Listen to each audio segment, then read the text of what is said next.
Donc, on est toujours dans le chapitre sur l'espace des états de position. Et on a vu la dernière fois des opérateurs très importants, l'opérateur position, l'opérateur impulsion. Alors, on l'a appelé impulsion, on n'a pas encore vu que c'était l'impulsion au sens classique. J'espère qu'on aura le temps de voir ça aujourd'hui. Je vais vous faire un petit résumé de là où on en est pour pouvoir avancer. Donc, on a des états de position repérés comme toujours par des quêtes. Donc, je note psi ce quête.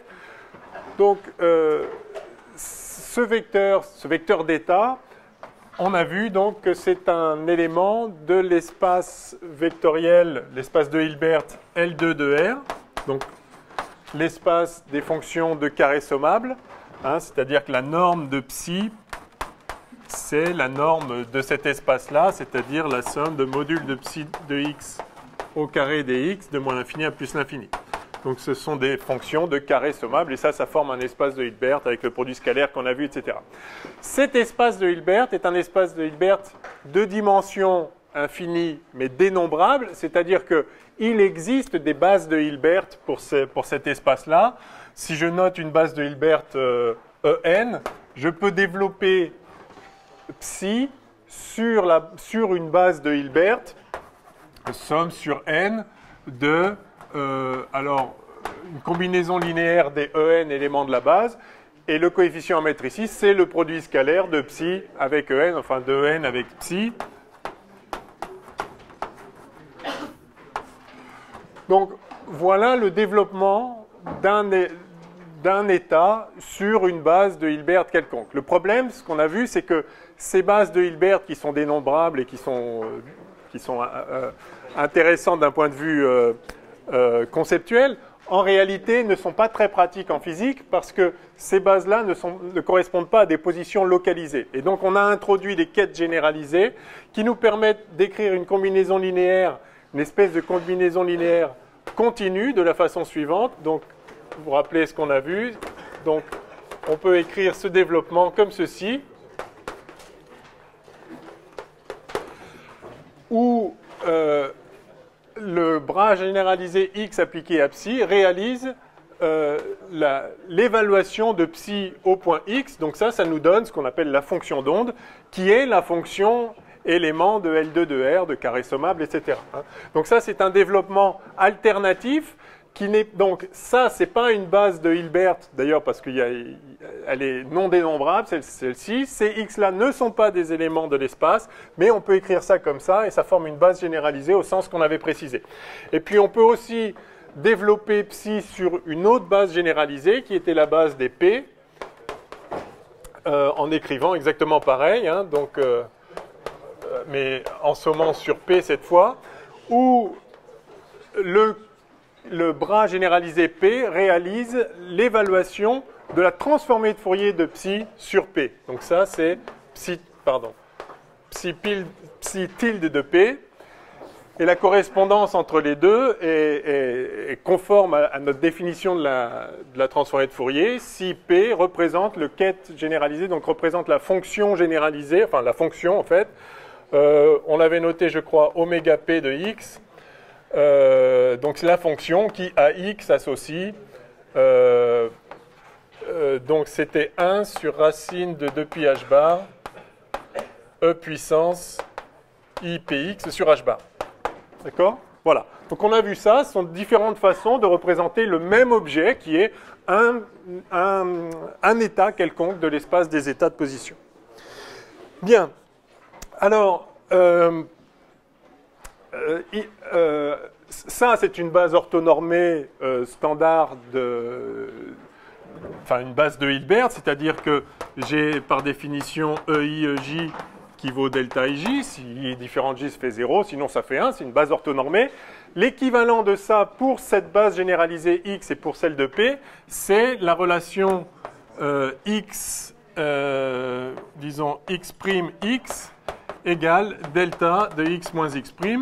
Et ici, P' égale delta de P moins P'. D'accord? Hein, donc ça, c'est c'est ce qui représente, disons, on dit que cette base généralisée est orthonormalisée en ce sens-là. Si x est différent de x', ça fait 0, mais si x égale x', ça ne fait pas 1, ça fait, enfin bon, en termes de distribution continue, c'est la distribution de Dirac. Bien, on a vu tout ça, et puis ensuite, on a vu les opérateurs position, d'abord. Alors, opérateur position, je vous fais un petit résumé global, mais je pense que ce n'est pas inutile.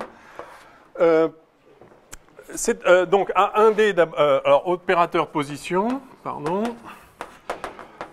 A1D, donc c'était l'opérateur qu'on avait noté X, qui agit. Alors, l'intérêt de ces bases généralisées, qui ne sont pas des bases de Hilbert et qui n'appartiennent pas à enfin, dont les éléments n'appartiennent pas à l'espace, c'est que ça correspond tout à fait à notre idée de la localisation, c'est-à-dire que l'action de l'opérateur position sur le ket X, eh bien, ça donne x, c'est-à-dire c'est le vecteur propre associé à la valeur propre x, pour n'importe quel x dans R. Et à 3D, bien sûr, à 3D, on a ici, eh bien, je vais le noter R, je ne sais même pas si on l'avait noté comme ça, l'opérateur R qui, sur le ket R, donne R. Hein, donc, simplement, il y a trois composantes correspondant aux trois axes cartésiens de l'espace. Et les R ici, qui sont la généralisation à 3D, sont les éléments propres de R, avec pour valeur propre petit r. Alors ça, c'est l'action sur X, et ça nous permet d'obtenir l'action sur psi, c'est-à-dire que X psi, donc x psi, ça va être une nouvelle fonction d'onde qui, alors je vais mettre ici en représentation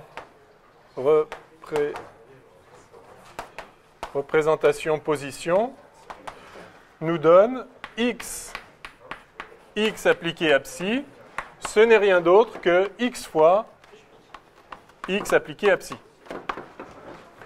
Alors, on peut le voir aussi en appliquant x au bras x ici, hein, ça, c'est égal à ça. Sachant que x adjoint, c'est x. Hein, donc ça fonctionne. Pardon. Si, c'est ça. Donc la fonction d'onde associée à x psi, c'est x fois, ça c'est psi de x. Hein, donc c'est x psi de x. Ça multiplie par x en représentation x. Par contre, en représentation R, en représentation P, pardon, c'est-à-dire impulsion, alors là, on a vu que Px psi, bien, on a démontré simplement, hein, c'est de la même façon, donc c'est la transformée de Fourier de la fonction d'onde x psi de x au point P. Et donc ça, on a vu que c'était égal à IH bar d sur dp de la transformée de Fourier de départ, c'est-à-dire P psi. Donc ça, c'est l'action de x en représentation position, c'est-à-dire en prenant l'évaluation en x, et ça, c'est l'action du même opérateur en représentation impulsion, c'est-à-dire en prenant l'évaluation de la transformée de Fourier au point P, enfin, donc en appliquant le bras P. OK ? Et puis, la généralisation de ça à 3D, c'est simplement, bien sûr, R, l'opérateur R appliqué à psi, évalué au point R, c'est-à-dire la nouvelle fonction d'onde en R, c'est simplement égal à R psi de R. C'est-à-dire R psi, enfin c'est pareil. Hein, ça, c'est psi de R, bien sûr. De même que ça, c'est psi de X, ce qu'on a vu déjà ici. Et puis, l'action de l'action de R, 3 dimensions, en représentation P, eh bien, ça va être IH bar. Alors ça, c'est un P, c'est l'impulsion sur la direction X. Donc, sur la direction X, ça va être D sur dpx. Sur la direction Y, D sur dpy. Puis D sur dpz en direction Z. C'est-à-dire qu'en fait, c'est le gradient indice P, c'est-à-dire la dérivée D sur dpx, D sur dpy, D sur dpz. Hein, le vecteur, l'opérateur vectoriel, je le note gradient indice P, appliqué à P psi, c'est-à-dire à la transformée de Fourier psi tilde de P. Et je vais compléter ça maintenant avec l'autre opérateur qu'on avait vu. Donc ça, c'est...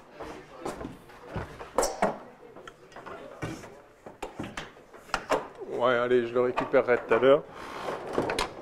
Ah, celui-là, il tombe. Donc ça, c'est l'opérateur position. Tout ça, j'espère, vous est complètement familier. Ce qui suit aussi. Donc ensuite, on avait vu l'opérateur translation, dont on avait pris le générateur. Alors, on l'a appelé opérateur impulsion. Mais je n'ai pas encore justifié que c'était l'impulsion. On l'a introduit comme le générateur des translations.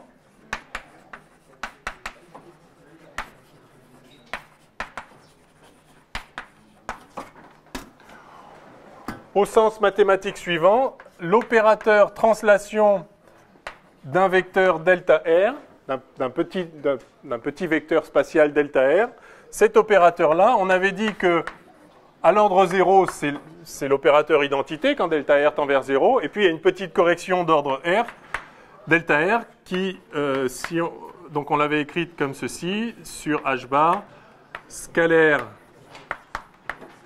P, voilà.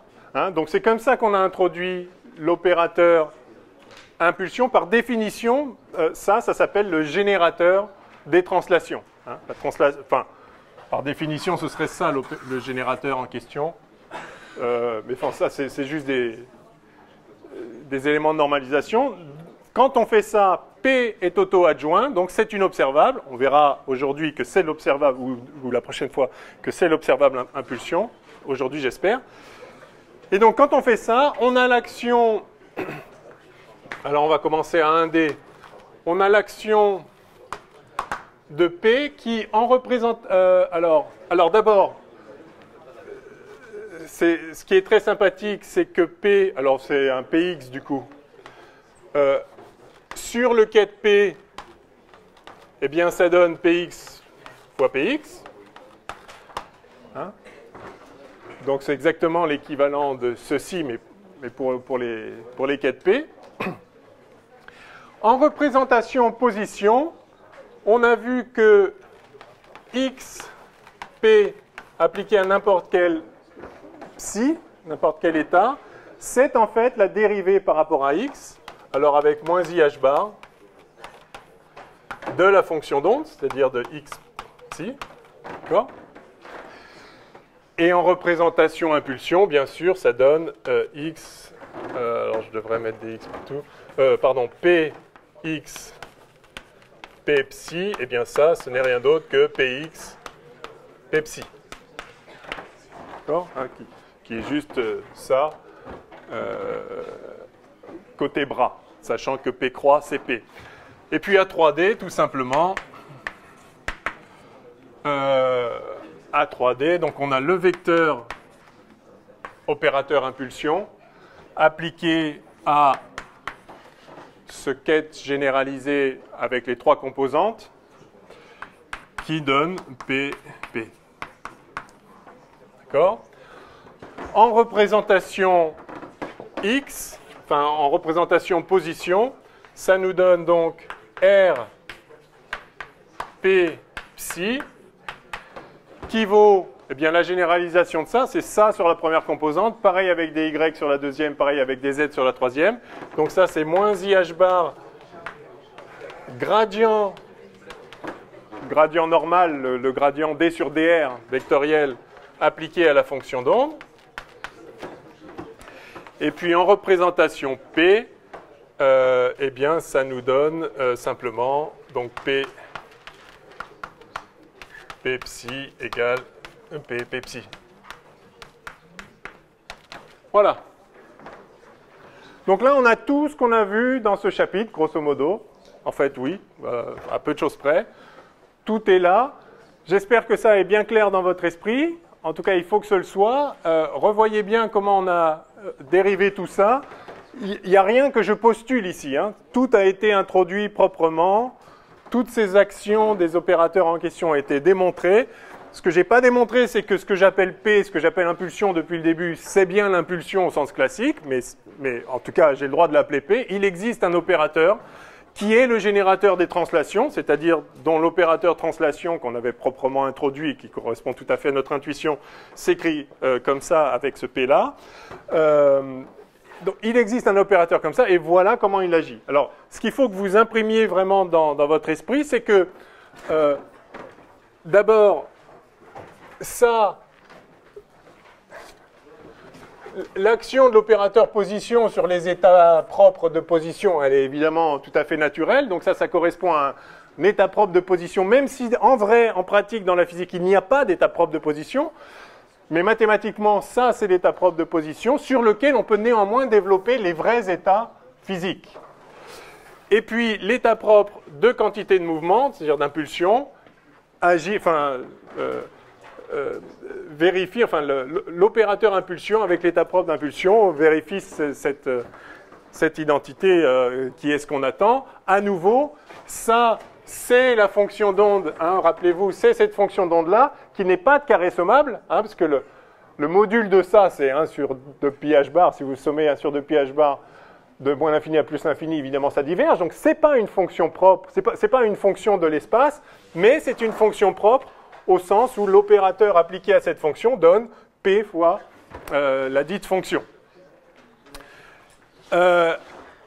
Alors, ces deux opérateurs agissent de la façon suivante. Donc, en représentation position, l'opérateur position donne la position, enfin, c'est multiplié par la position, et en représentation impulsion, l'opérateur position revient à dériver par l'impulsion, à un IH bar près.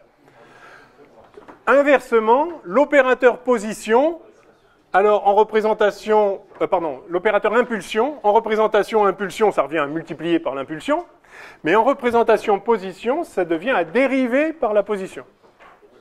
D'accord ?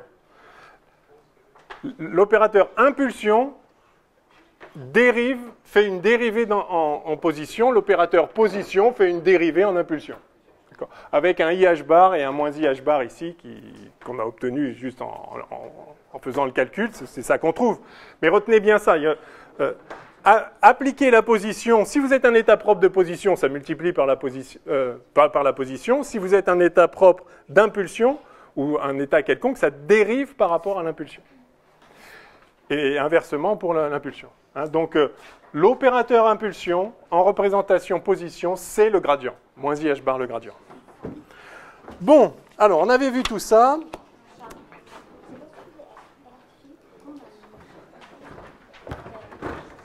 Où ça?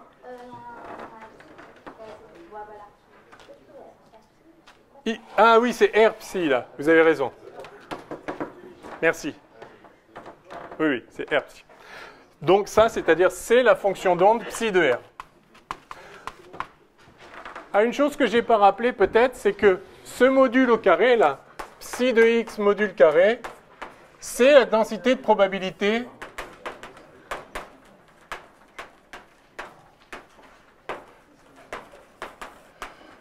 de trouver le résultat x quand on mesure la position. Quand on mesure x, d'accord? Et psi, pareil, modulo carré psi de R, c'est la probabilité, la densité de probabilité de trouver R quand on mesure la position. OK? Donc voilà le panorama. Je vais laisser ça pour l'instant. Je vais descendre l'autre tableau.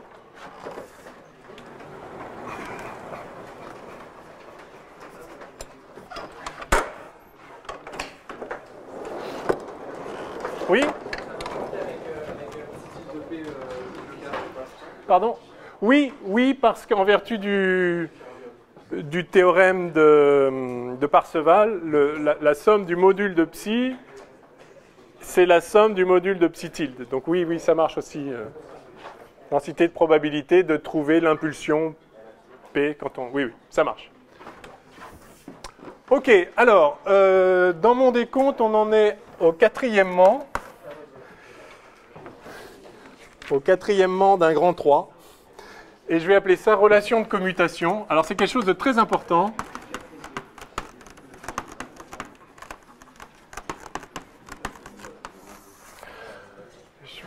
C'est vraiment fondamental. bien que ce soit totalement trivial, c'est-à-dire il suffit de calculer, je vais calculer le commutateur entre x et px.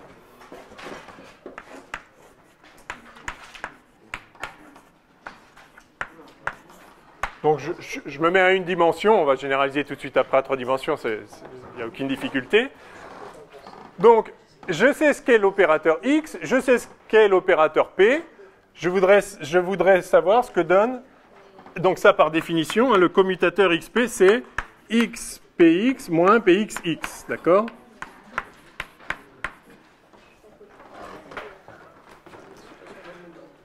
Si j'applique cet opérateur, qui est un opérateur qui va bien, si j'applique cet opérateur à une fonction d'onde, qu'est-ce que ça donne? Donc j'applique cet opérateur à un certain état quelconque, qu'est-ce que ça donne? Eh bien, on va le faire, tout simplement. Alors, quand vous avez deux opérateurs qui commutent, évidemment, c'est-à-dire l'un fois l'autre ou l'autre fois l'un, c'est pareil, du coup, ça fait 0, très bien. Là, ça ne va pas faire 0, pourquoi? En vertu de ce que je viens de dire, ça, mettons-nous en représentation position, ça multiplie par x, et ça dérive par rapport à x, à moins i h bar près. C'est évidemment pas pareil si vous dérivez par rapport à x, puis après vous multipliez par x, ou si vous multipliez par x et que vous dérivez après par rapport à x. Parce qu'une fois que vous avez multiplié la fonction par x, la dérivée par rapport à x, évidemment, c'est la dérivée d'un produit, donc il y a deux termes. Hein. Donc c'est pas pareil de multiplier d'abord par x puis dériver, ou de dériver puis multiplier par x. Ça fait autre chose. Eh bien, voyons ce que ça donne. Alors, donc en représentation position. Donc, si j'applique ça à une fonction psi, alors x px, un état physique quelconque psi, ça me donne quoi? Alors, ici, j'ai x d sur dx de psi de x. D'accord? D'abord, moins i h bar. D'abord, je dérive par rapport à x, puis je multiplie par x, ça, moins, alors à nouveau, moins i h bar, je vais mettre le moins i h bar en facteur. Ça, c'est la dérivée par rapport à x, et ça, c'est fois x, mais je dérive après, donc moins d sur dx de x psi de x. D'accord? Voilà ce que donne l'évaluation en x de la fonction, de l'état xp, commutateur appliqué à psi. Tout le monde est d'accord avec ça, hein? J'espère. Bon, il n'y a plus qu'à le calculer. Donc ça fait... je vais développer ça. Ça fait psi de x plus... d'abord, je dérive le x, et puis donc plus x des psi sur dx. D'accord? Tout simplement, je dérivé du produit. Du coup, j'ai x des psi sur dx moins x des psi sur dx. Donc ça s'élimine et il ne reste que moins psi de x fois le moins i h bar. Donc ça, c'est égal à i h bar psi de x. Hein, c'est-à-dire i h bar x psi. D'accord? Donc, quand j'applique cet opérateur à un psi quelconque, ce que ça fait, c'est que ça multiplie par i h bar. Ceci est vrai tout le temps, quel que soit psi. Par conséquent, clairement, l'opérateur x, px commutateur, cet opérateur-là, c'est-à-dire ça, c'est égal à i h bar fois l'opérateur identité. Ça multiplie n'importe quelle fonction d'onde par i h bar et c'est tout. Il n'y a plus de dérivée, il n'y a pas de x non plus. Ça, c'est égal à i h bar, point. Enfin, i h bar fois l'identité. OK? C'est une ligne, il suffit d'écrire ce que ça vaut. Hein, donc y a pas... Sauf que ça, c'est effectivement quelque chose de fondamental qui a des conséquences très importantes, comme on va le voir tout de suite. Alors avant de voir ces conséquences, je vais généraliser à 3 dimensions. Allez, on va dire 1D, et petit b 3D.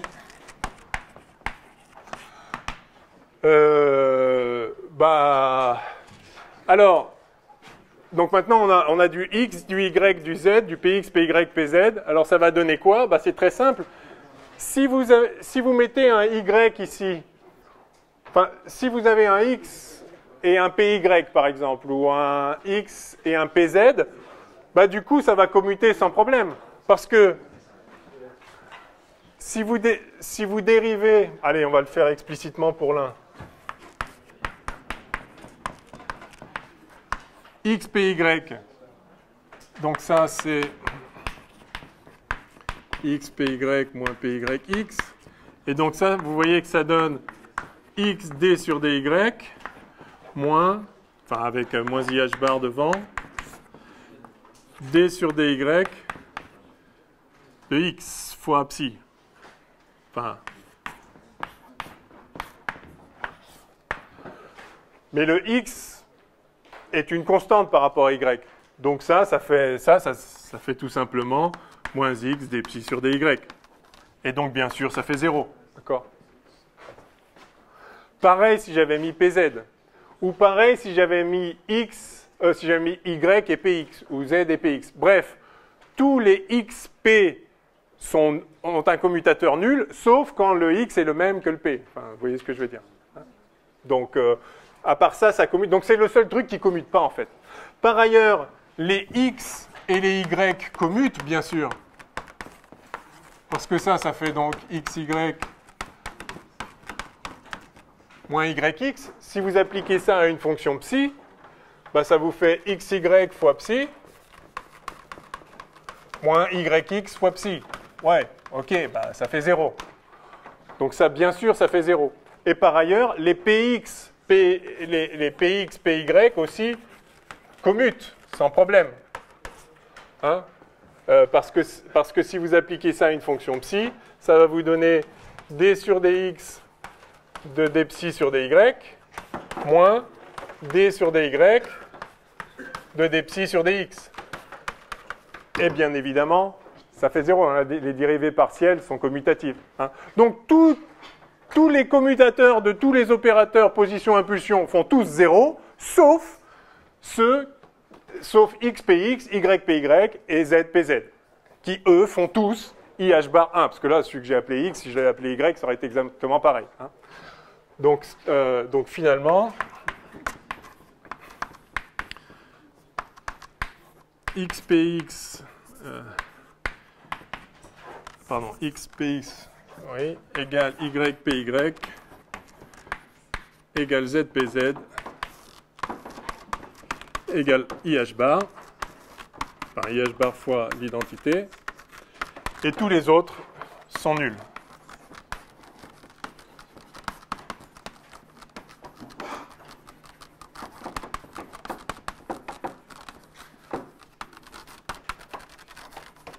Ok? Voilà. Donc on a les relations de commutation. Alors pourquoi c'est important? Bien parce que on va voir ça tout de suite. C'est quelque chose que j'aurais voulu faire en fait il y a déjà au moins un mois, mais c'était préparé, mais on n'avait pas eu le temps, bizarrement. Parce que c'est quelque chose de complètement général. Ça va être ce qu'on appelle la relation d'indétermination. On va montrer que lorsque deux opérateurs commutent,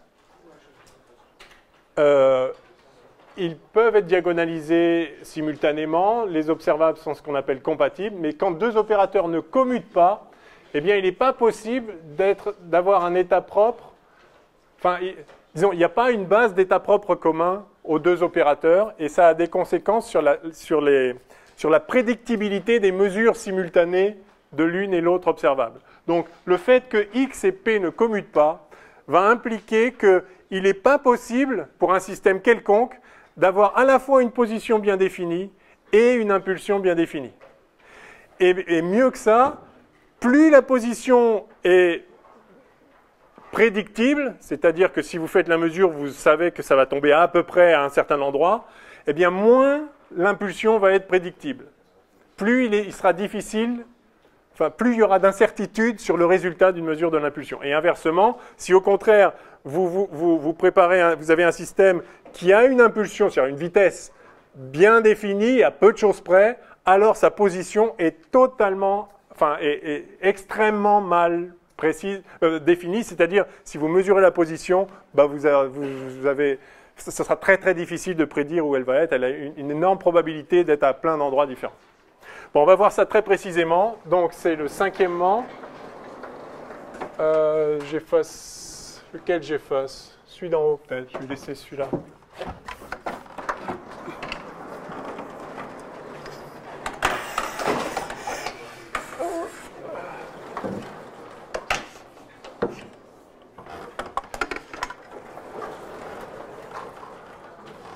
Donc, cinquièmement, relation d'indétermination. Donc, ça, c'est quelque chose de très général. Je le mets là parce qu'on en a besoin là. Ça aurait été bien de le mettre avant parce que tout ce que je vais dire là dans ce paragraphe va être indépendant. Enfin, ça va être pour deux observables quelconques. Pas forcément X, pas forcément P. Je vais juste calculer, en fait, la relation entre les écarts-types de deux observables quelconques. Et je vais définir précisément ce que j'entends par là.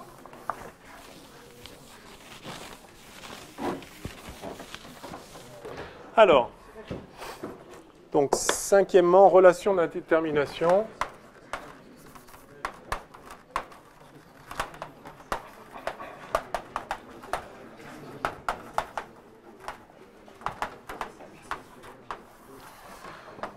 Petit a théorème.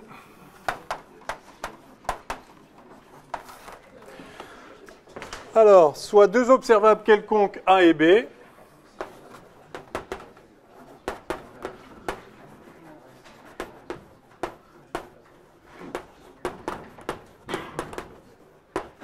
Donc vraiment quelconque, et dans un espace quelconque, pas forcément d'ailleurs l'espace des états de position. Ceci est vrai de manière totalement générale.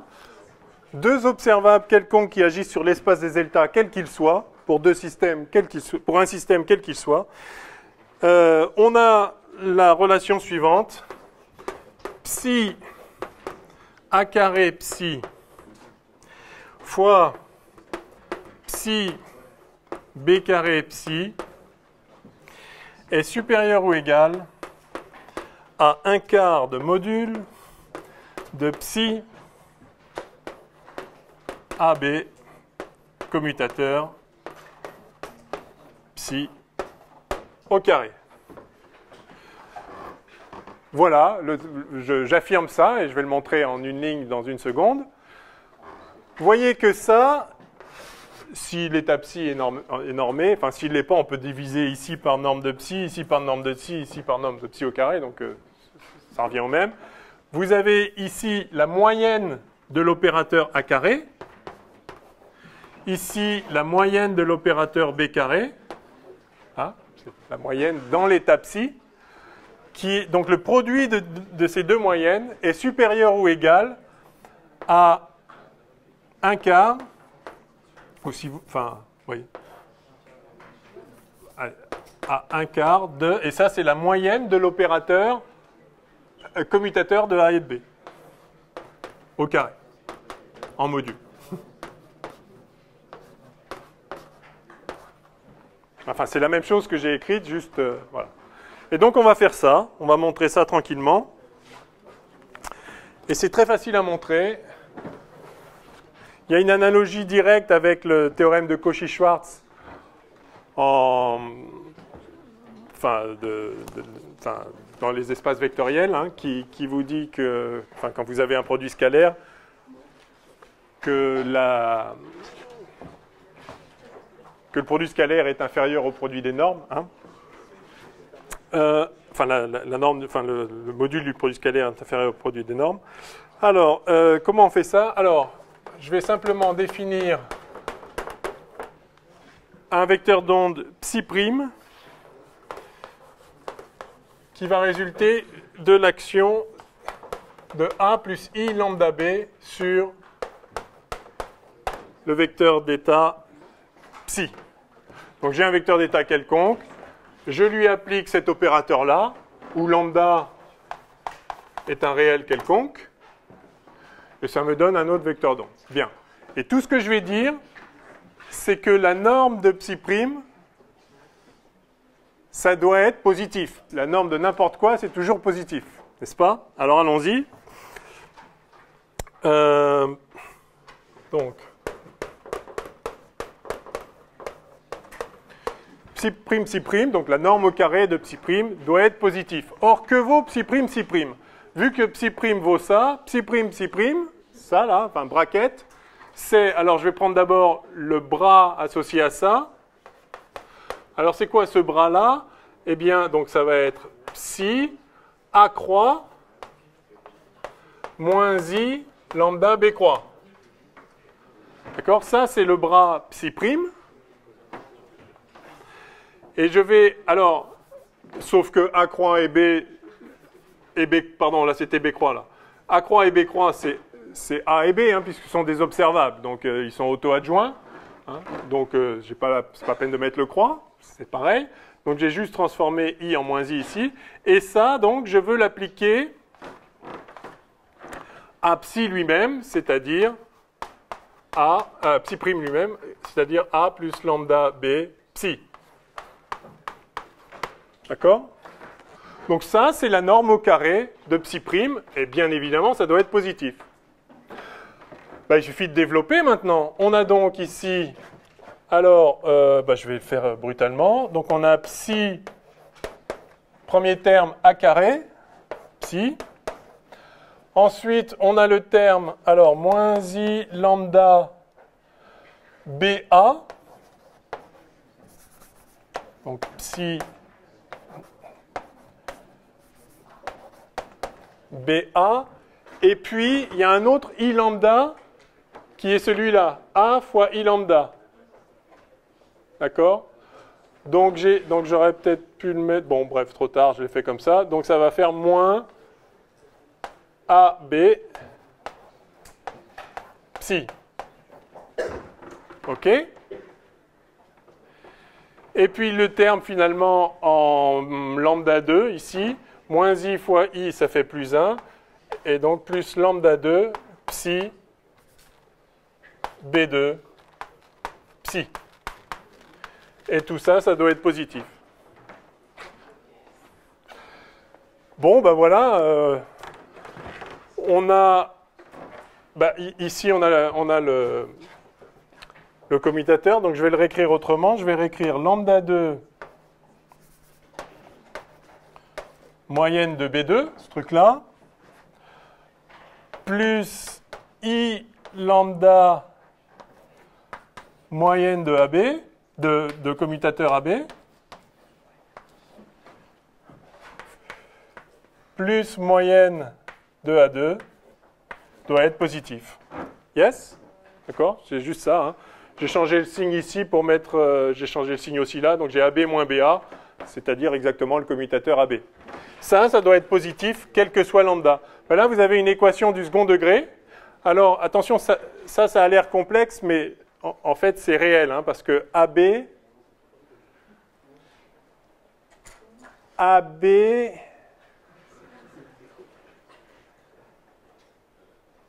Oui. Oui. Ouais. Petite parenthèse. C'est quoi l'adjoint du commutateur AB? Par définition, c'est l'adjoint donc de AB moins BA.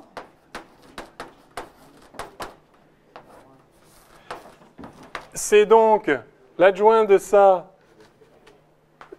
c'est B croix A croix.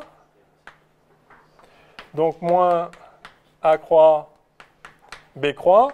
C'est-à-dire comme les croix, comme B croix c'est B et A croix c'est A, ça fait BA moins AB. Et donc ça fait moins le commutateur AB.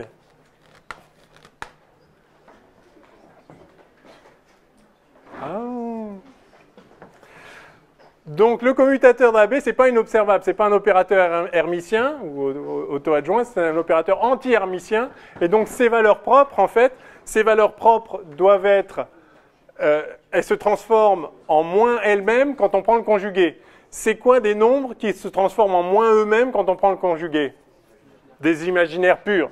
Et donc cette valeur moyenne ici, elle est imaginaire pure, donc fois le i, c'est bien un réel.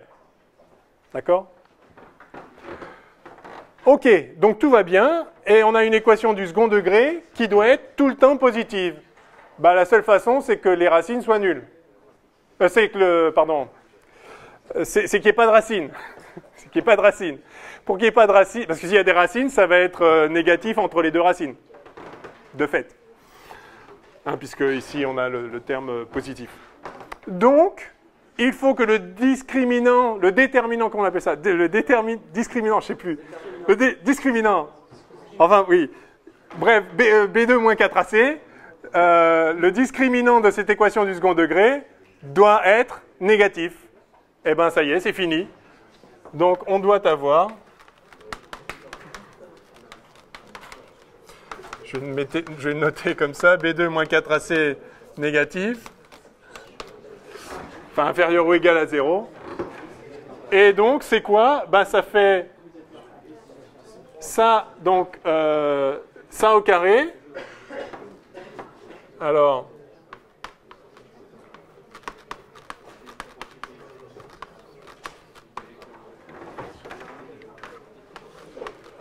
moins 4, c'est exactement ce qu'on veut, doit être négatif ou nul. Ben voilà, c'est QFD.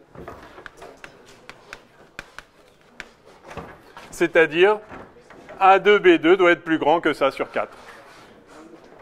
OK? Voilà, donc c'est complètement général, j'ai rien dit sur ce qui était A, sur ce qui était B. Quoi qu'il en soit, le simple fait que ce vecteur-là, donc j'ai besoin que ce soit des observables, hein, parce que j'ai utilisé plusieurs fois que A croix c'était A et que B croix c'était B, hein, y compris pour que ça soit réel. Mais dès lors que j'ai deux opérateurs, je peux former un vecteur comme ça, et je veux que lui, il doit avoir une norme positive quoi qu'il arrive. Et par conséquent, pouf, pouf, pouf, pouf, on doit avoir le théorème annoncé. OK? Bien.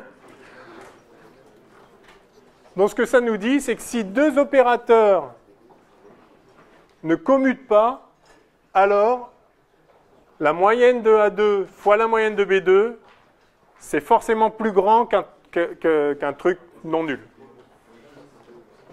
Et positif. Ok, alors on va voir tout de suite la conséquence fondamentale de ça.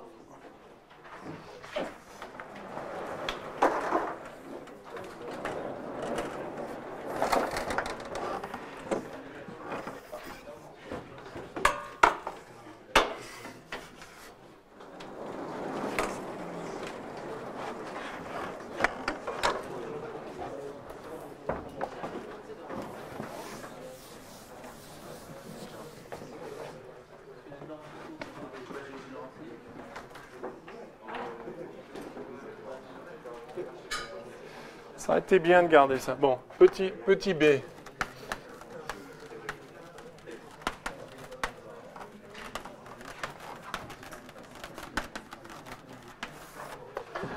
Conséquence fondamentale.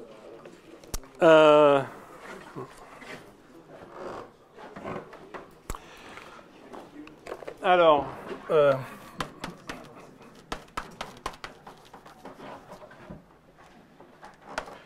donc, l'écart type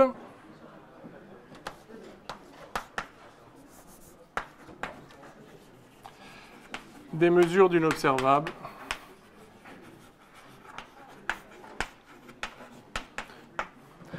Alors, qu'est-ce que j'entends par écart type? Vous avez une certaine observable correspondant à une grandeur physique et vous... Pardon. Non.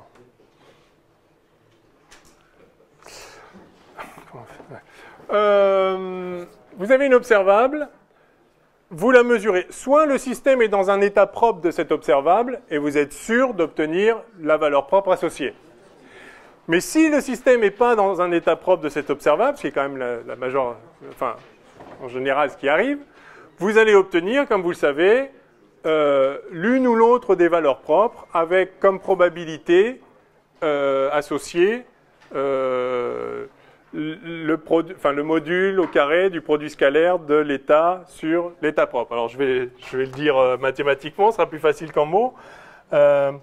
Donc l'observable A est associé à une base d'état propre AI avec les valeurs propres AI, hein, c'est-à-dire que A AI égale AI AI. Si je suis dans un état psi, une mesure de A va donner AI avec la probabilité module de AI psi au carré, c'est-à-dire psi AI AI psi. OK? Ça, j'espère que tout le monde le sait bien. C'était pas méga clair dans le partiel, hein, soit dit en passant. Mais maintenant, vous le savez tous. D'accord? Bon, tant pis, je vais effacer ça. De toute façon, vous connaissez par cœur déjà.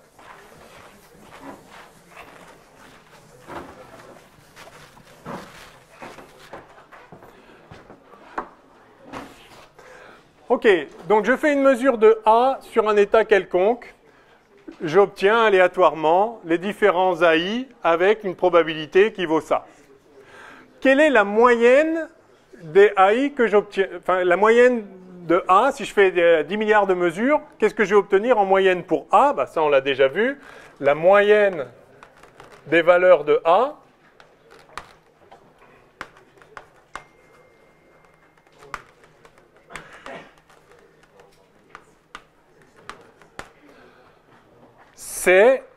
c'est évidemment la somme des AI fois la probabilité d'obtenir AI, ça là,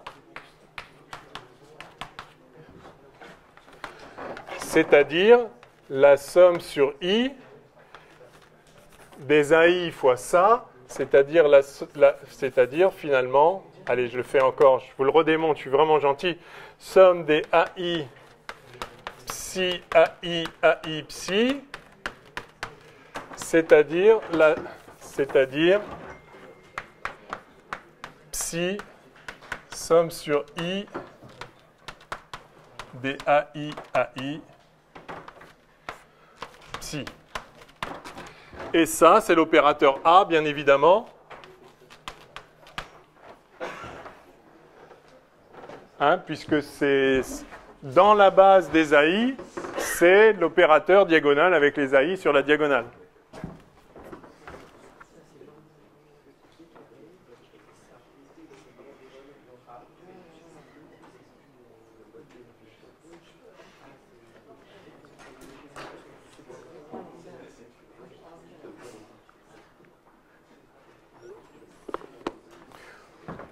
OK? Donc ça, c'est la valeur moyenne de ce que j'obtiens. Et ce n'est pas nouveau, on l'a vu. Ce n'est rien d'autre que psi à psi. OK. Maintenant, je pose une autre question. Quel est l'écart type des valeurs que je vais obtenir? Hein? Donc, j'ai différents AI possibles. Je vais obtenir une distribution de valeurs. Bon, là, si c'est discret, ça va pas. Enfin, OK, je le fais continu, peu importe, ça pourrait être continu. En moyenne, j'obtiens une certaine moyenne. Quel est l'écart type? Donc, vous savez tous comment calculer l'écart type.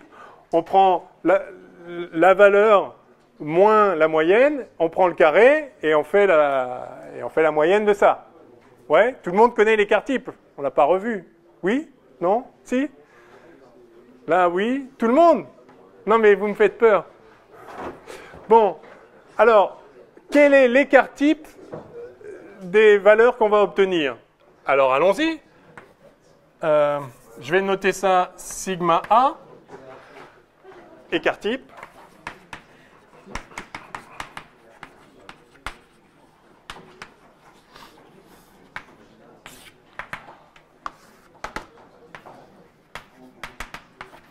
Alors, sigma A carré, par définition, c'est la moyenne des... Alors, je vais l'écrire. Ça va être la somme sur I des AI moins la moyenne de A au carré fois P de AI. Ça va pour tout le monde, ça?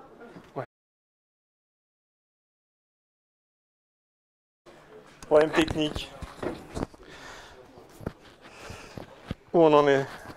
Ok. Je suis où? Là. Tout le monde est d'accord avec ça? C'est la définition de l'écart type. Yes? Alors, ça marche toujours ça? Oui, ça a l'air.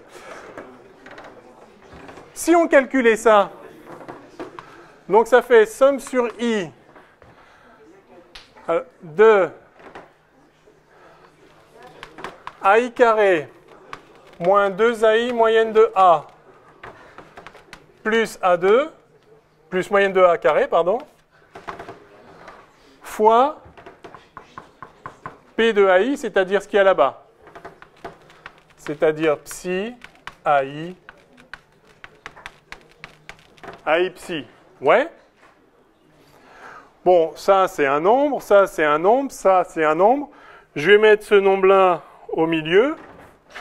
Hein, toujours la possibilité de mettre des bras, des quêtes. Par linéarité, on peut déplacer les choses comme on veut, dès lors que ça commute, mais c'est des nombres. Donc bien sûr, ça commute. Hein. Ça, c'est juste un nombre. Donc je vais juste le placer là.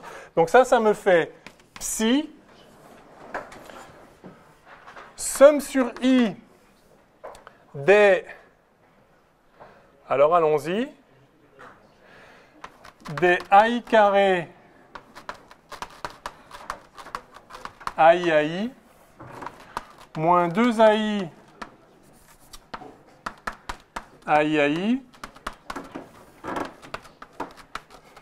plus moyenne de a au carré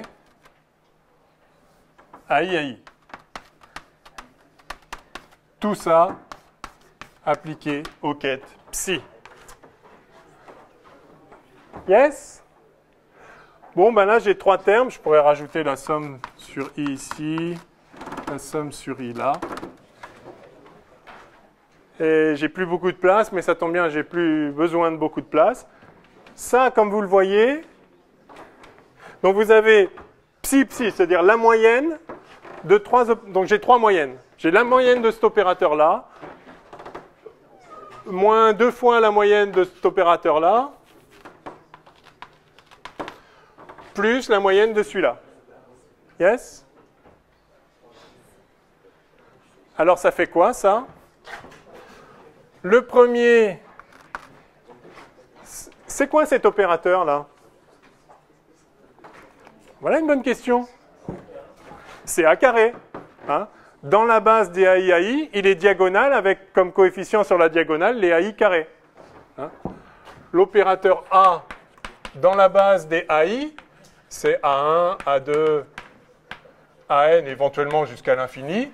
Et l'opérateur, donc avec des zéros partout, et l'opérateur A carré, si vous faites ça fois ça, vous allez obtenir A1 carré, A2 carré, AN carré, et éventuellement jusqu'à l'infini. Donc ça, c'est l'opérateur A carré. Donc ça, c'est la moyenne de l'opérateur A carré,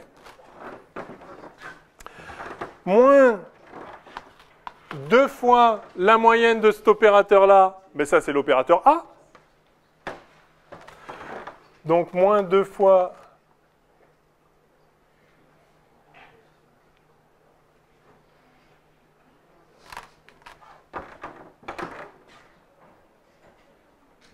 la moyenne de...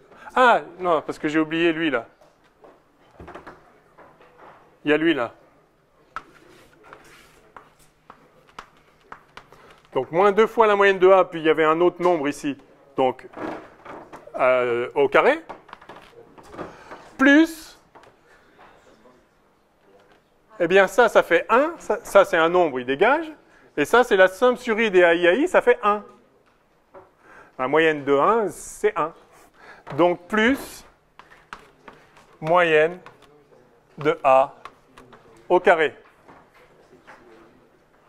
Donc ceci est égal à la moyenne de a carré moins la moyenne de a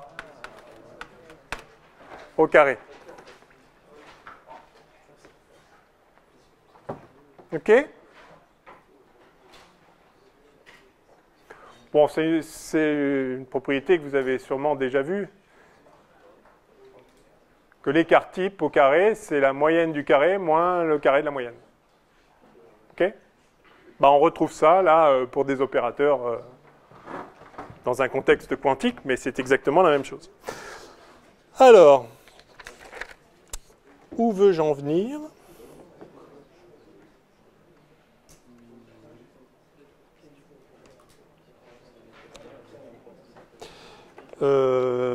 Ça y est, je suis au bout. Alors,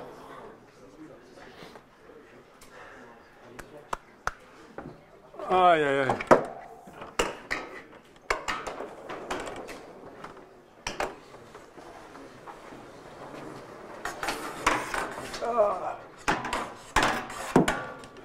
Oh, on revient par là. Oh, ah non. Yes.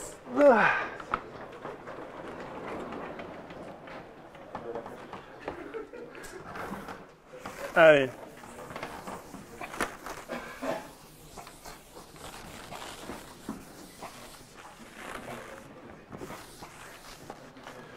Allez, hop.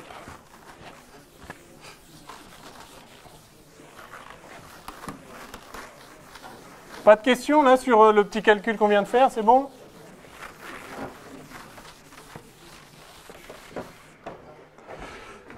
Bien, donc ce qu'on a montré, c'est que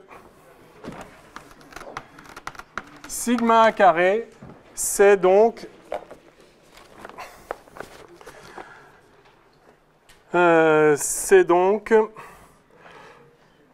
donc je le réécris, c'est psi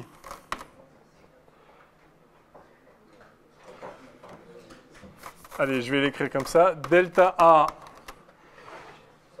au carré, psi, donc la moyenne de delta A carré, ou ce que j'ai appelé l'opérateur delta A, c'est simplement donc A moins la moyenne de A fois l'identité. D'accord, hein, c'est donc... j'ai calculé la valeur moyenne... Enfin, j'ai calculé sigma A et j'ai vu que c'était égal à...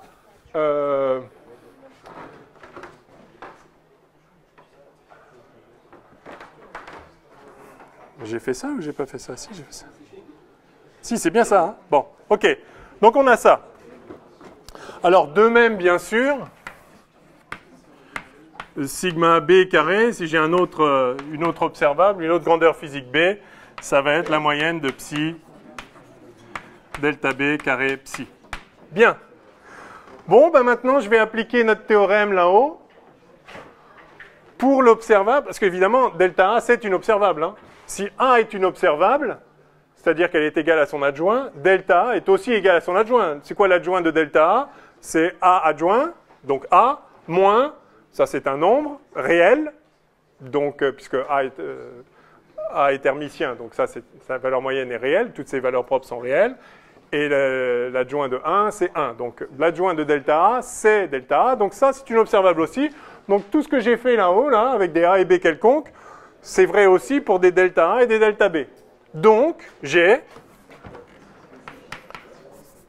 Donc, le théorème petit a, là-haut, là, implique que sigma A carré, sigma B carré, qui est donc ça fois ça, c'est supérieur ou égal à 1/4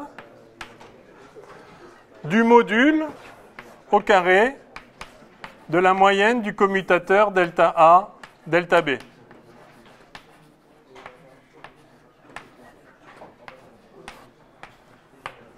OK? C'est juste l'application du théorème. Sauf que maintenant, delta A, delta B commutateur, c'est quoi? Eh bien, c'est le commutateur de AB en vrai. Parce que ça, c'est donc delta A, delta B moins delta B, delta A. C'est donc A moins module de A, A moins moyenne de A. Je ne remets pas le 1 là, ça m'embête. Oui? Ouais. C'est bon? Donc, j'ai ça fois B moins moyenne de B, le tout moins B moins moyenne de B fois A moins moyenne de A. Ben, il suffit de développer. Vous allez voir que ça fait A fois B moins B fois A. Donc ça fait le commutateur de A et de B. Et puis tout le reste, ça fait 0. Oui? C'est par définition que sigma A carré, ça vaut psi delta A carré, psi. Enfin, la première ligne. Oui, c'est la valeur moyenne de A moins sa valeur moyenne. C'est ce qu'on vient de voir là. C'est ce qu'on vient de voir, oui. Ouais.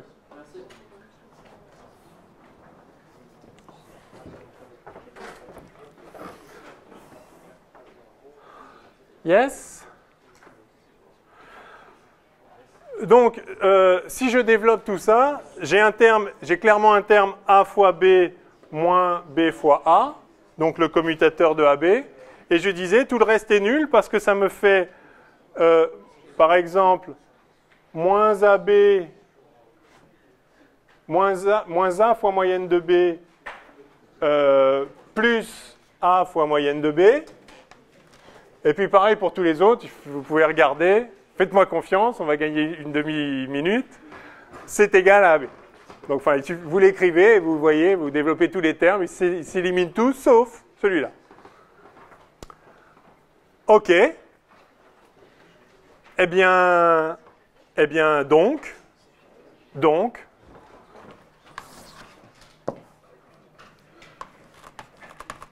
sigma A carré, sigma B carré est supérieur ou égal à la moyenne de AB, commutateur, module carré sur 4. Voilà où je voulais en venir.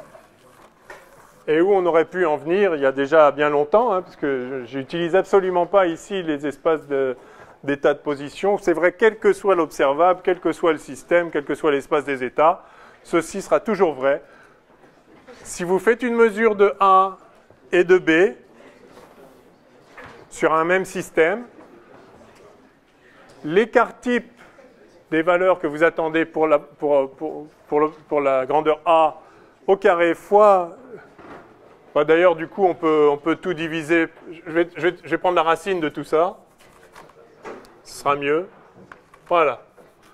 L'écart type de l'un fois l'écart type de l'autre est plus grand que la moitié du module de la moyenne du commutateur. Dit comme ça, enfin, en français, ça fait bizarre. Mais voilà ce que ça dit. C'est imparable. Ce sera toujours vrai, quoi qu'il arrive, quel que soit l'observable. Bien. Alors ça a des conséquences importantes. Parce que, donc ça c'est la moyenne prise dans un état psi, bien sûr, mais ça c'est quel que soit l'état psi. Hein. Donc c'est toujours vrai, quel que soit l'état du système, quels que soient les observables, quel que soit le système, bref. Alors ça s'appelle la relation d'indétermination.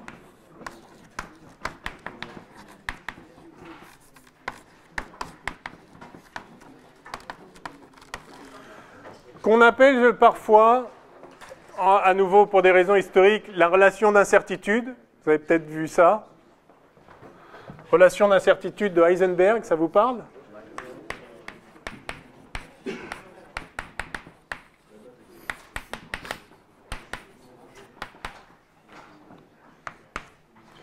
Voire même, donc j'aime pas ce mot-là pour une raison que je vais indiquer tout de suite. Parfois on dit même principe d'incertitude, ce qui est encore pire.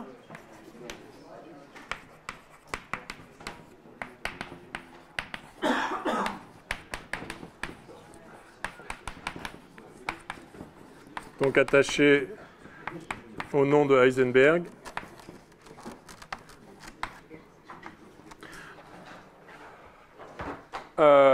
Alors, ce n'est pas du tout un principe, on l'a démontré, c'est la conséquence triviale du formalisme quantique, du fait que vous pouvez faire des combinaisons linéaires entre états et que donc tous les états n'ont pas une valeur bien définie des grandeurs, etc. On a développé tout le truc, ça se démontre, c'est même pas long, hein, c'est un peu chiant parce qu'il faut développer des trucs, mais enfin c'est de l'algèbre élémentaire, donc c'est certainement pas un principe. C'est une relation, effectivement, qui relie l'écart type sur A et l'écart type sur B. Alors, c'est pas... Alors, ça s'appelle relation d'incertitude parce que c'était vu comme ça au départ. C'est comme si enfin, ça nous dit qu'on ne peut pas savoir exactement quelle est la valeur de A, enfin, on ne peut pas savoir à la fois précisément la valeur de A et la valeur de B. Le problème, c'est que quand on dit relation d'incertitude, on a l'impression que c'est quelque chose qu'on n'arrive pas à le savoir. On n'est pas sûr de ce que c'est, mais comme s'il existait des valeurs de A et des valeurs de B pour le système. Non. Le point clé, c'est qu'il n'existe pas de système ayant à la fois une valeur bien définie de A et une valeur bien définie de B. C'est pas qu'on ne les connaît pas, c'est pas qu'on est un peu incertain, c'est qu'il n'y a pas de valeur. Et ça, on l'a vu déjà 1000 fois. Il y a tous les systèmes, enfin tous les états du système n'ont pas des valeurs bien définies des certaines grandeurs. Par contre, rien n'empêche de faire une mesure des grandeurs sur les systèmes.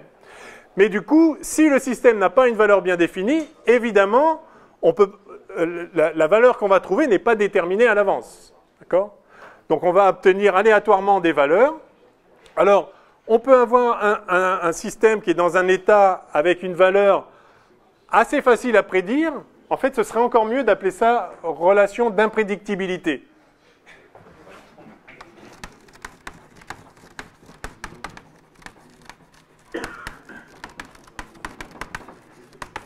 Parce que c'est exactement ça dont il s'agit. Vous avez un système dans un certain état et vous mesurez A. Si le système a... D'abord, si le système est dans un état propre de A, alors la prédictibilité elle est absolue. À coup sûr, vous allez trouver la valeur propre correspondant à l'état. Si le système est dans l'état AI, à coup sûr, vous allez obtenir AI comme valeur. Donc, vous pouvez répéter 100 milliards de fois la mesure, vous trouverez 100 milliards de fois AI. Quelle sera la moyenne? Eh bien, ce sera AI. Quel sera l'écart type? Ce sera 0. L'écart type sera strictement nul. Vous obtiendrez à tous les coups AI. D'accord? Donc, écart type 0. Maintenant, s'il existe une grandeur physique qui ne commute pas avec A, et c'est très facile d'en fabriquer, hein. Il suffit de prendre une matrice qui dans la base des AI, s'écrit d'une... pardon.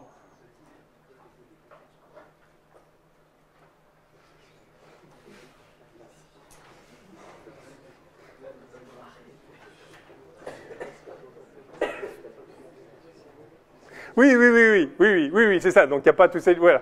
Qui, dans la base des AI, s'écrit d'une certaine façon, juste ça ne commute pas, parce que une valeur propre, dans un cas, ça multiplie une ligne. Dans l'autre, enfin, si vous le mettez à gauche, ça multiplie la ligne. Si vous le mettez à droite, ça multiplie la colonne. Et donc, si les lignes sont... Enfin, si c'est pas symétrique, eh ben... enfin, ça doit être hermitien, mais ça ne va pas commuter. Enfin, c'est très facile de faire des matrices qui ne commutent pas, d'accord? Donc, si vous avez une observable B qui ne commute pas avec A, cette relation doit être vraie, or sigma A vaut 0. Par conséquent, sigma B est infini. C'est fort. C'est-à-dire que vous n'avez, la prédictibilité de B est totalement nulle. Vous avez un écart type infini. C'est-à-dire que si vous faites la somme des probas fois la valeur moins la valeur moyenne, ça va tendre vers l'infini. En tout cas, l'écart type... Donc, si vous avez un état propre de A, l'écart type pour A sera 0. Maintenant, vous pouvez avoir un état qui va être une superposition des AI et qui vont à peu près, qui vont avoir une valeur de A qui est à peu près un certain AI, puis avec un petit écart, c'est-à-dire de temps en temps vous allez trouver un peu plus, de temps en temps un peu moins, mais enfin l'écart type sera petit. Donc, imaginez par exemple une représentation comme ceci de la distribution des valeurs possibles. À ce moment-là, vous avez donc un petit sigma A. Du coup, ceci vous dit que vous avez nécessairement un grand sigma B, c'est-à-dire, enfin, en tout cas grand suffisamment pour vérifier ceci. Donc, si vous avez deux grandeurs physiques qui ne commutent pas, si vous avez une bonne prédictibilité de l'une, et là, clairement, ok, si vous mesurez A, vous ne pouvez pas prédire où ça va arriver, mais enfin, vous savez que ça va arriver grosso modo dans cet intervalle-là. Donc, une bonne prédictibilité, ça veut dire un écart type petit. Une mauvaise prédictibilité, ça veut dire que vous avez un écart type très grand, donc vous savez Il n'y a pas tellement plus de chances de tomber là, là, là, là ou là. Bon, bref, l'écart type mesure la prédictibilité du résultat de la mesure, au sens où je viens de l'indiquer là. Donc ce que ça vous dit là, c'est que si vous avez deux grandeurs physiques qui ne commutent pas, eh bien, il y a une limite à la prédictibilité du résultat des mesures de l'une et de l'autre. Si vous pouvez bien prédire l'une, alors l'autre est très, très, très incertaine, d'où cette appellation. En fait, est très très difficile à prédire. Et inversement, si c'est l'autre qui est bien connu, la première ne le sera pas. Enfin, qui est bien prédictible, la deuxième ne le sera pas. OK? Bon. C'est inhérent à la structure de l'espace des états. Et ça veut dire en particulier qu'il n'y a pas d'état qui serait état propre à la fois pour A et pour B. Parce que si on avait un état qui est état propre des deux grandeurs, alors ils auraient une valeur bien définie de l'un et de l'autre. Et donc, si vous faites la mesure, l'écart type de chacune des grandeurs sera 0. Mais 0 fois 0, c'est possible que si ça commute. Donc voilà ce que ça nous dit. Alors, je vais résumer ça avec un petit c.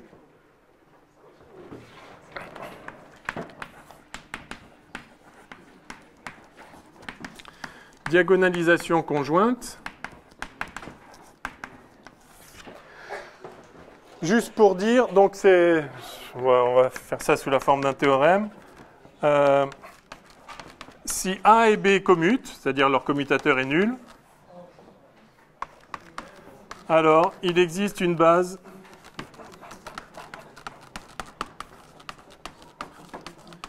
de vecteurs propres communs. C'est-à-dire vous pouvez diagonaliser les matrices A et B dans la même base. Il existe une base de vecteurs propres communs. Alors, pardon, c'est équivalent à ça.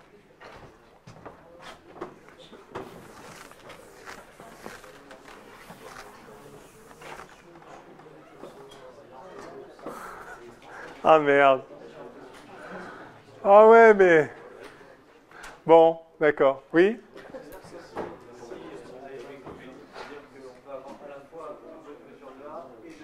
Oui. Oui, parce qu'il existe donc... Bon, ça y est, j'ai commencé, je peux finir là. Ouais. Mais vous ne devriez pas être en retard comme ça.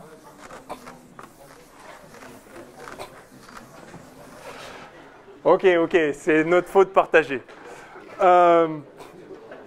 Donc, si A et B ont une base de vecteurs propres commun, une base commune de vecteurs propres, bon, bref, une base de vecteurs propres commun.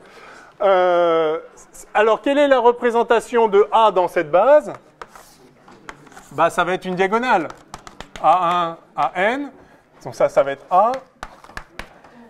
Et puis B, bah, ça va être B1, Bn.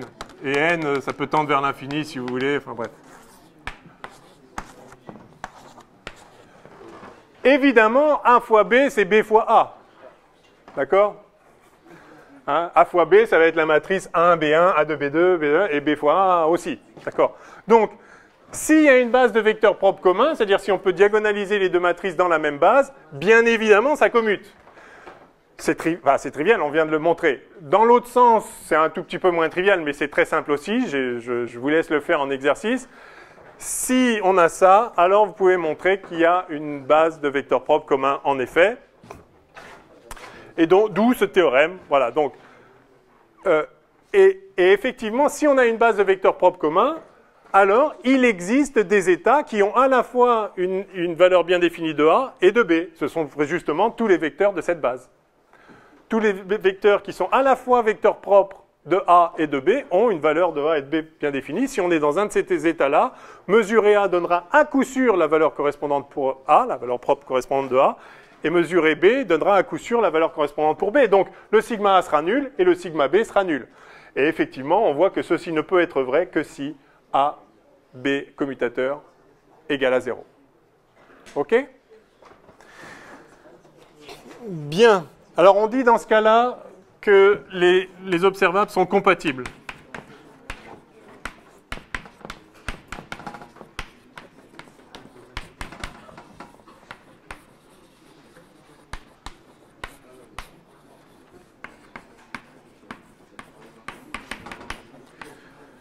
Et sinon, on dit qu'elles sont incompatibles. Oui? Est-ce que ce que vous venez de dire, que si on mesure A et qu'on a une valeur bien définie de A, ça fixe forcément la valeur de B ou pour un même A on peut avoir... Non, oui, il peut y avoir plusieurs B, parce que là, par exemple, il peut y avoir, voilà, il peut y avoir 3 fois la même valeur propre, et puis là, par contre, des différentes. Auquel cas, on peut avoir une combinaison linéaire, par exemple, si j'appelle ça le vecteur E1, E2, E3, etc. Si je prends le vecteur 1,5 de E2 plus 1,5 de E3, alors à coup sûr, je vais obtenir A1 si je mesure A. Par contre, si je mesure B, je vais obtenir une fois sur 2 B2, une fois sur 2 B3. Pardon. OK? Donc, non, ce n'est pas nécessaire. Par contre, il existe des vecteurs qui ont une valeur bien définie. Par exemple, E2 a une valeur, enfin, chacun de ces vecteurs-là ont une valeur bien définie de l'un et de l'autre. D'accord? On dit dans ce cas-là que les observables sont compatibles. Et donc, ce qu'on vient de voir juste avant, c'est que l'observable position et l'observable quantité de mouvement ou impulsion ne sont pas compatibles. Il n'existe pas de vecteurs propres, c'est-à-dire à la fois pour la position et pour l'impulsion, il n'existe pas d'états physiques qui ont une prédictibilité parfaite de la position et une prédictibilité parfaite de l'impulsion. C'est juste, ça n'existe pas. Parce que X et P ne commutent pas. Pour ceci dit, on avait déjà vu qu'il n'existe pas d'état de position ayant une position bien définie, puisque les quêtes X, enfin vous les quêtes R et les quêtes, et pareil pour l'impulsion, les quêtes P, ils ne sont pas dans l'espace des états en vrai. Donc de toute façon, il n'y a pas de position bien définie, ni d'impulsion bien définie en physique. Enfin, d'état ayant une position et une impulsion bien définies. Mais on peut s'approcher, on peut avoir un état qui est presque à coup sûr en un point bien précis. Mais à ce moment-là, si on arrive à fabriquer un état comme ça, et voilà, il y en a partout autour de nous, hein, cet objet est presque à coup sûr ici, eh bien, alors sa quantité de mouvement est mal connue. Et en fait, on va l'écrire tout de suite. Exemple. Je suis à petit combien? Allez, je ne vais pas effacer ça, sinon je vais me faire écharper à la sortie.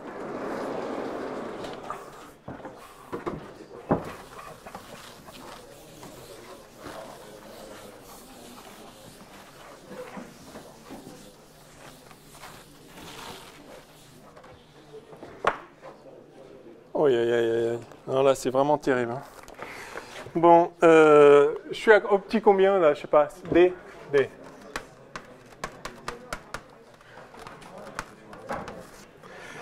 Exemple. Donc, on a vu que X et Px c'était égal à IH bar fois 1 fois l'identité. Par conséquent, là du coup c'est immédiat. Hein. Sigma X, sigma Px est supérieur ou égal à module de ça, c'est-à-dire H bar, sur 2. Voilà.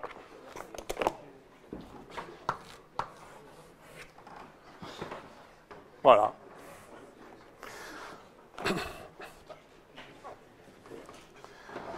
Donc si l'imposition est très bien prédictible, c'est-à-dire avec un petit écart type, alors l'impulsion est très mal prédictible, et inversement.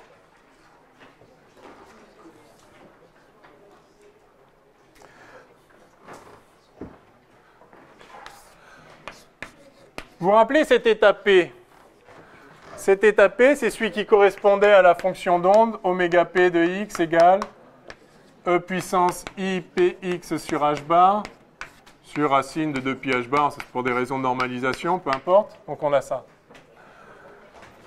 Eh bien, si j'implique l'opérateur P à ça, je vais obtenir P. Vous voyez qu'il n'y a qu'un seul P ici. Le P est bien défini dans cet état-là. Alors, ce n'est pas un état physique exactement, encore une fois, parce qu'il n'appartient pas à l'espace, mais on peut s'en approcher très très près. Ça a une impulsion bien définie. Donc, cet état-là, c'est un état généralisé, a une impulsion parfaitement définie. CP, c'est-à-dire si on mesure le système dans cet état-là, si on mesure l'impulsion du système, on va trouver P. À ceci près que ce n'est pas un vrai état, mais bon, on pourrait s'approcher de ça. Maintenant, si je veux mesurer la position là-dessus, bah, la fonction d'onde, la voilà. C'est quoi la probabilité de trouver x? Enfin, la densité de probabilité de trouver x entre x et x plus dx. Eh bien, c'est module de oméga p de x au carré dx. Et module de ça, c'est quoi? Bah, c'est 1 sur racine de 2pi h bar. Alors, on retrouve bien sûr que si on fait la somme de toutes ces probabilités de moins l'infini à plus l'infini, on trouve l'infini. Donc, voilà pourquoi ce n'est pas des vrais états. Mais le point clé ici, c'est que cette densité de probabilité, là, c'est indépendant de x. Donc, il y a exactement la même chance de trouver x n'importe où. Ça ne dépend pas de x. Vous avez une incertitude absolue sur x. Il n'y a pas un seul endroit dans l'univers où cette fonction d'onde, ou disons une fonction qui tendrait vers cette fonction d'onde, parce que ce n'est pas tout à fait une vraie fonction d'onde dans l'espèce des états, mais il n'existe aucun endroit dans l'univers où il y a une probabilité de trouver la particule plus grande qu'ailleurs. C'est totalement indépendant de x. Normal, puisqu'on doit avoir ça, si vous connaissez bien P, vous ne pouvez pas connaître du tout x. Vous devez avoir un écart type vraiment infini. Et inversement, si vous êtes dans l'état x, alors, disons, dans un état qui tend vers cet état qui n'en est pas un vrai physique, vous avez la position qui est bien définie, en x, mais alors la quantité de mouvement, ça peut être absolument n'importe quoi. Donc ça, vous voyez, ça c'est ce qu'on appelle une onde plane, mais on reverra ça la prochaine fois. Enfin, un peu une analogie. Donc ouais, vous avez une fonction, enfin la partie réelle c'est un cos, la partie imaginaire c'est un sinus. Donc vous avez un truc comme ça. Bah ouais, vous avez bien précisément l'impulsion, vous savez à quelle vitesse se déplace cette onde, bien précise. Par contre, où elle est? Bah elle est partout. D'accord? C'est pas localisé. Et si vous voulez vous localiser en x, alors vous allez vous délocaliser en p, en impulsion. En tout cas, sigma A, sigma B plus grand que 1/2 du module du commutateur, toujours quel que soit A et B, et par conséquent, en particulier, pour l'impulsion et la position, puisque le commutateur vaut ça, eh bien, voilà. Donc ça, c'est la relation d'incertitude d'Heisenberg, si vous voulez, pour la position et l'impulsion. Bien, alors il faut qu'on avance.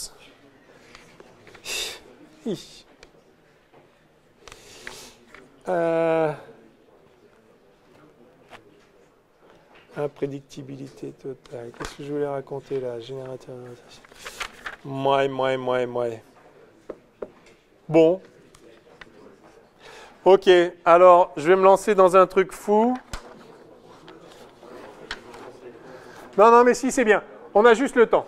Alors, on va clore le chapitre par une dernière, je suis à combien? 6e. Donc on a vu les opérateurs position, on a vu les opérateurs translation et les générateurs des translations qui sont les impulsions. Maintenant, on va voir les opérateurs de rotation et les générateurs de la rotation qui sont les moments cinétiques. Magnifique. Alors allons-y. On va faire ça vite parce que je vais procéder par analogie. Bien sûr, on reviendra sur ces histoires d'indétermination. Hein. C'est quelque chose d'important en physique.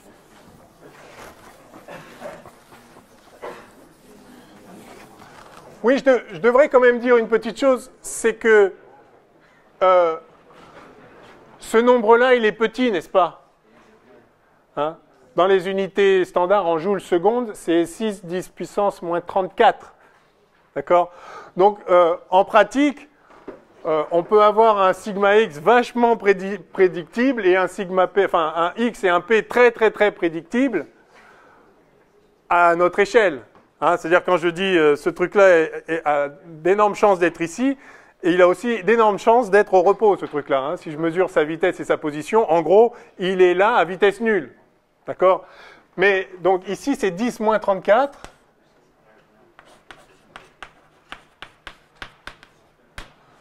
Donc vous voyez, vous pourriez avoir un 10-17 ici et 10-17 là, hein, par exemple. Hein, donc voilà pourquoi on n'avait jamais remarqué ça. Mais n'empêche, c'est là, fondamentalement, il n'est pas possible d'être parfaitement défini en un point avec une vitesse parfaitement définie. Oui? C'est h bar, alors c'est h bar sur 2. Donc h bar, enfin h c'est 6,67 10-34. Donc h bar c'est ça sur 2pi, donc ça fait à peu près 10-34, 1,5, donc 1,5 10-34, allez, 5 10-35 grosso modo. Enfin bref, c'est minuscule à notre échelle, donc tant qu'on travaille avec des objets macroscopiques et qu'on mesure des positions à mieux qu'un nanomètre près, mais même pas, on est bien au-delà du nanomètre là, enfin je veux dire, tant qu'on mesure des choses aux échelles standards, c'est complètement négligeable cet effet-là, mais il est là. Et quand on regarde des particules élémentaires, ça se voit. Ok, alors,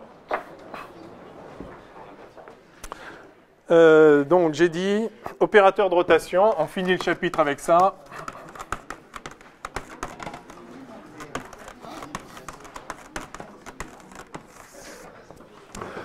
Donc c'est exactement comme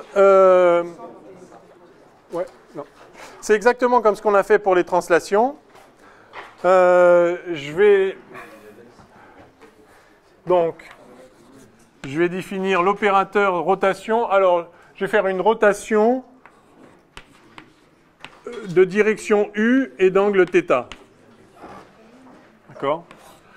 J'ai une direction U et je tourne de θ autour de U. Donc U, c'est un vecteur unitaire qui pointe quelque part. Ça me donne la direction de l'axe autour duquel je tourne et je tourne d'un angle θ. Donc si j'applique ça à une fonction d'onde psi, un vecteur d'état psi, non, en représentation x, ça va me donner un certain psi prime. Et la valeur de psi prime au point R, donc en représentation R, je vais avoir R psi prime. Alors ça c'est psi prime de R.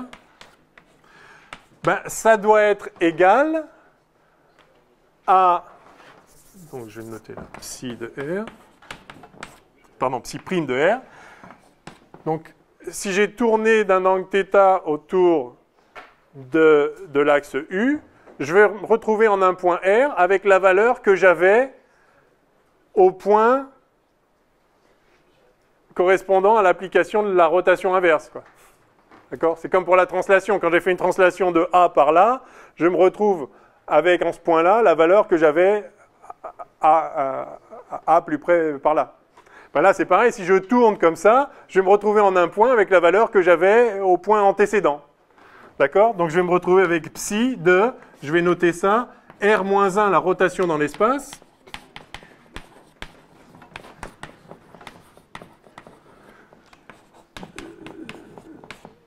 de R. D'accord? Je me retrouve en un point donné avec la valeur que j'avais au point antécédent par la rotation en question. Ah, c'est trivial. OK?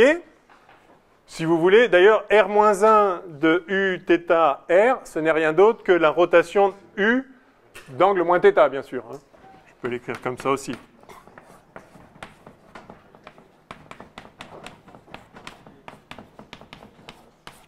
OK. Bon, alors, donc ça suffit normalement.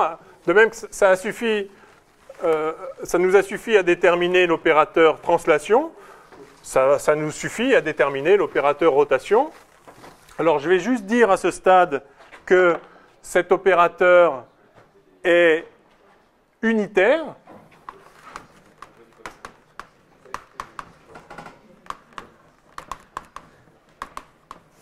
Donc, je mets un R rond comme ça. Ça, c'est la rotation qui agit dans l'espace physique, hein, dans l'espace tridimensionnel. Ça, c'est la représentation de cet opérateur, de cette rotation, dans l'espace des états. Hein. Ça prend un vecteur et ça en fait un autre. Voilà. Et cet autre vecteur, c'est celui qui, au point R, vaut ce que valait l'autre au point antécédent. Bien. Alors, cet opérateur est unitaire. Pourquoi? Parce que si je calcule la norme au carré de psi prime, je vais avoir la somme sur tout l'espace de modules de psi prime de R au carré. Et ça, c'est égal à la somme sur tout l'espace de modules de psi de R-1 Uθ de R au carré. Et maintenant, si je fais un changement de variable,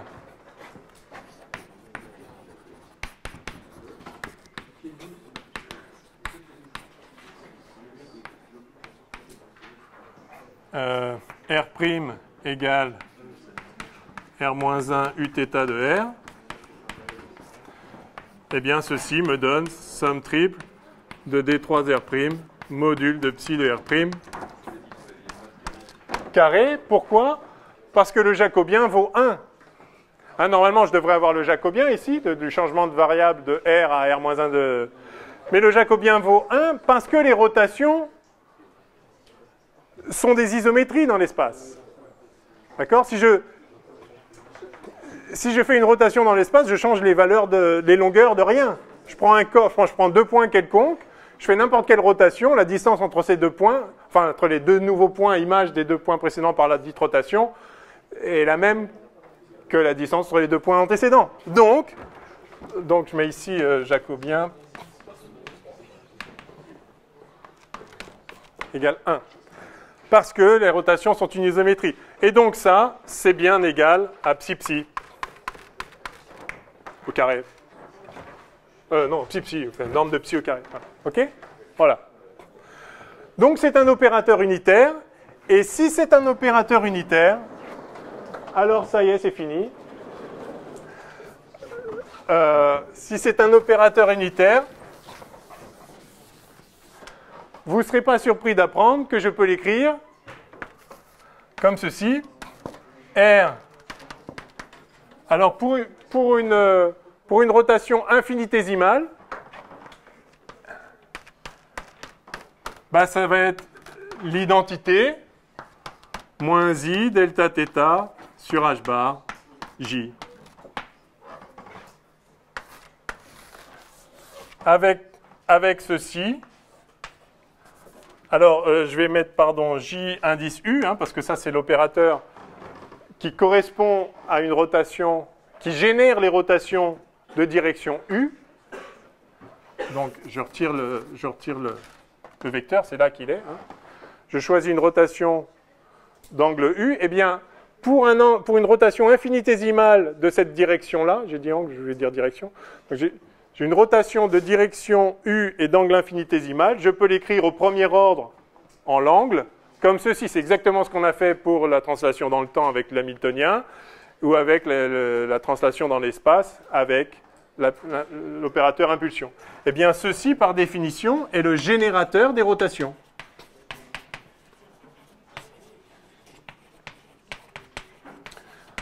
Eh bien, j'aurais aimé qu'on puisse voir, mais nous verrons vendredi que ceci n'est rien d'autre que l'opérateur moment cinétique, ce qui n'est pas pour nous surprendre quand on connaît le théorème de Noether. OK? C'est beau quand même. Enfin, ça va être beau. Bon, allez. Révisez bien tout ça quand même, hein, parce qu'il faut que vendredi, on bourrine à fond, là. Il y a tellement de choses à faire. Bon, enfin, on se voit mercredi pour les maths. Allez.